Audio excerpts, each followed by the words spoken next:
Alors pour la fête de Saint Louis de Gonzague, vous savez, qui est mort d'un acte héroïque de charité, puisqu'il avait pris sur ses épaules un pestiféré et qu'il en est mort ensuite assez rapidement. Nous le voyons dans l'oraison de la messe, il est question de l'innocence de sa vie, d'une part, et aussi de son esprit de pénitence. Innocence de sa vie et pénitence. Voilà.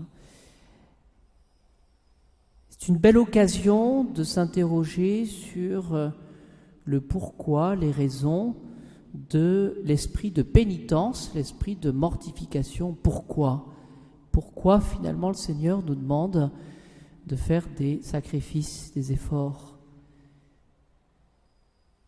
Alors j'ai pris quelques notes en essayant de réfléchir pour donner quelques principes.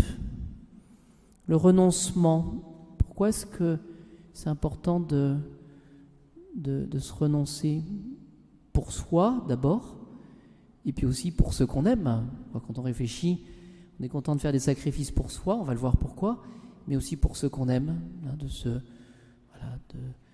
d'avoir ce souci par la communion des saints.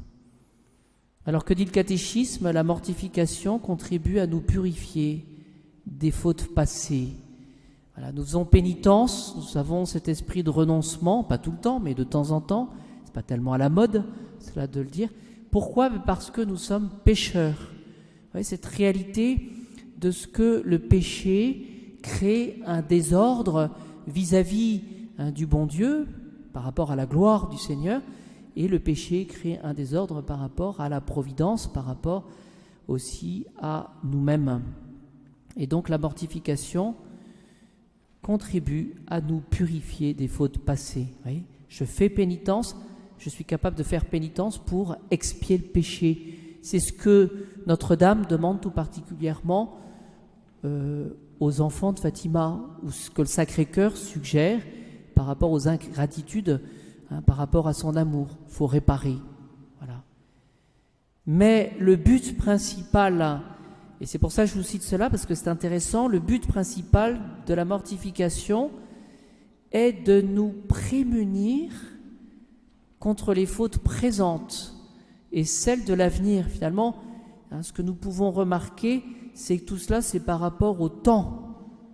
On fait pénitence pour les fautes passées, pour réparer, mais aussi, et le but principal du catéchisme, est de nous prémunir contre les fautes présentes. Vous voyez, c'est sagesse que de faire pénitence. Et pour l'avenir.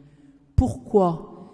Parce que la pénitence va diminuer en nous, va régler, va régir l'amour du plaisir. Vous voyez, c'est-à-dire finalement, la pénitence va nous permettre de réguler, de normer, on pourrait dire, la vertu de tempérance. Voilà. Par rapport à ce mystère de ce que, par le péché originel, nous avons tendance, voyez, à ne pas savoir réguler l'amour des plaisirs.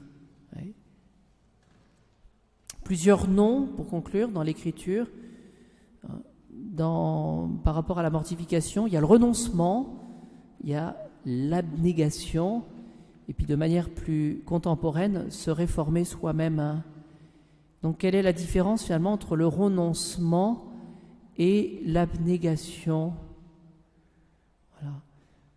Alors le renoncement, c'est un acte de détachement des biens extérieurs pour suivre le Christ. C'est le cas des apôtres.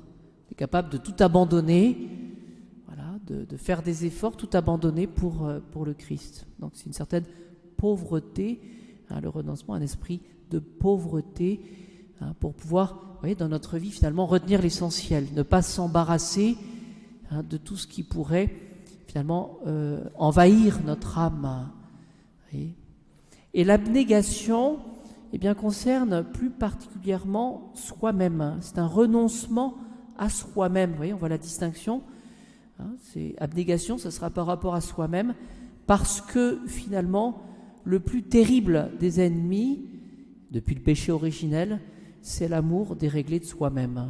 Et tous, on a un peu cette tendance à se trouver pas mal. Voilà, on assure.